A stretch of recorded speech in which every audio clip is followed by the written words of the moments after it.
ఇది అంటే మీ కోపాలు మీరు చూడండి. ఈ మధ్యన ఆపరేషన్ కగారు కానీ ఎంతమంది నక్సలైట్స్ వాళ్ళ విధానంతో మనం నచ్చచ్చు నచ్చకపోవచ్చు, కానీ వాళ్ళు ఏదో ఒక తపనతో వెళ్ళిపోయారు వాళ్ళందరూ. అంటే ఒక పందాన్ని ఎంచుకుంటే మనం వెళ్ళిపోయి ప్రజలకి న్యాయం చేయొచ్చు, లేదా కొత్త రాజ్యం కొత్త విధానాలు నిర్మించవచ్చు అన్న ఒక ఆలోచన. It all comes from it originates or from an ideology, one particular ideology. అది ఏదైనా కావచ్చు. అలాంటిది వాళ్ళు యువత వెళ్ళిపోయి 70s కావచ్చు, 80s కావచ్చు, లేట్ 80s కావచ్చు, వాళ్ళందరికీ ఇప్పుడు 50 ఏళ్ళు వచ్చేసి పోరాటం ఓడిపోయి న్యాయం చేయలేక అటు ఇటు పడిపోయి ఎంతమందో చనిపోయి ఇలా కకావికలం అయిపోయింది. ఈ ప్రాసెస్లో పట్టు విడవకుండా నలిగిపోయి చనిపోయారు అందరూ. అంటే మీకు ఎందుకు చెప్తున్నాను ఇదంటే, if you don't have an ideological framework, ఒక ideological framework that too within the norms of constitution, ఒక బ్యాలెన్స్డ్ ఐడియాలజీ లేకపోతే ఏం జరుగుద్ది అని అనడానికి మనకు అనేక దాఖలాలు ఉన్నాయి.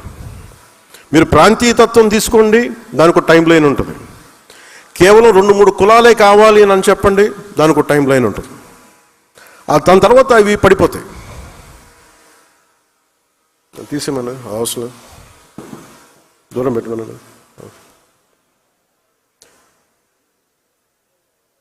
అంటే మీకు సరైన ఐడియాలజీని కనుక మనం ఎంచుకోకపోతే, అందుకు నేను చాలా తపన పడ్డాను. జనసేన ఐడియాలజీ ఇది వెళ్ళే కొద్దీ ఇది విస్తృతంగా పెరిగే ఐడియాలజీ తప్ప, ఎక్కువ మందిని లోపలికి వచ్చే ఐడియాలజీ తప్ప వేరు చేసే ఐడియాలజీ అయితే కాదు. ఇది మీకు నేను బలంగా, దానికి ఉదాహరణ మీరు ఈరోజు ఇక్కడ కూర్చున్నారు మీరు అందరూ. అంటే నాకు బలం లేకపోతే, అంటే నాకు ఎంత బలం ఉండాలి నాకు ఈ ఐడియాలజీ, నేను బతికే భావజాలం ఇది. నేను బతికే భావజాలం. నేననే కాదు, మనిషి అన్నోడు ఎవడైనా సరే సరిగ్గా దారిలో ఉండాలి ప్రపంచం దేశం అనుకున్నాడు ఎవడైనా బతికే భావజాలం. నువ్వు ఎన్ని అర్థం చేసుకోవాలి. కొన్నిసార్లు ఏం జరిగిపోద్ది, కొన్ని సంవత్సరాల క్రితం అప్పట్లో రాజకీయ ప్రయాణాలు ఉన్నప్పుడు కేవలం 2-3 కులాలతో కూర్చొని మాట్లాడదాం అంటే అలా ఎలా కుదురుద్ది? ఈ రోజున పెద్దపూడి విజయ్ కుమార్ గారు ఇక్కడ కూర్చోవాలంటే మిగతా కులాల ఆసరా లేకుండా జరగదు కదా. పెద్దపూడి విజయ్ కుమార్ గారు కూర్చోలేరు. అలాగే ఈరోజు కాపు కార్పొరేషన్లో ఒకళ్ళు కూర్చోవాలంటే మిగతా కులాలు లేకుండా ఎక్కడ జరుగుద్ది? సో బేసిక్గా ఫండమెంటల్గా మనందరం ఎట్లా ఉన్నామంటే మాకు రాలేదు అంటారు తప్ప, అసలు అందరం కలిస్తేనే సమాజం అన్న ఆలోచన మనందరికీ చంపేశారు అందరూ సక్సెస్ఫుల్గా. నేను పెట్టిన ఒక కులం కోసం ఎప్పుడు పార్టీ పెట్టలే. ఒకసారి చాలా ఇబ్బందిగా ఉంటుంది నాకు, కులానికి పరిమితం చేస్తుంటే.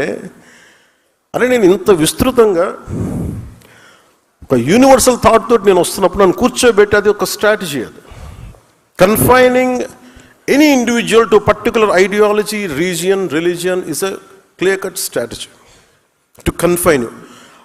అది మనకి వర్తిస్తే కానీ ఇంకెవరికి వర్తించు. అదొక గొప్ప ఆలోచన. వాళ్ళకి మిగతా వాళ్ళకి వర్తించు, మనల్ని విమర్శించే వాళ్ళకి అది వర్తించదు. ఇదంతా మనకే వర్తిస్తుంది.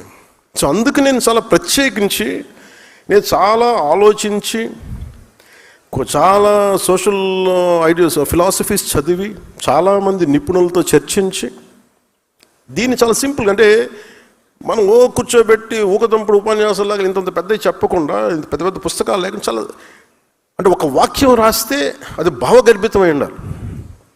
ఒక ఐడియాలజీని మీరు ప్రపోజ్ చేస్తే భావగర్భితమై ఉండాలి. అందుకని ఈ 7 సూత్రాలతోటి అంత భావగర్భితంతో చేసాం. దాన్ని మీరు వెతికితే వాల్యూమ్స్ రాయొచ్చు ఒక్కొక్క దాని మీద ఉదాహరణలతోటి.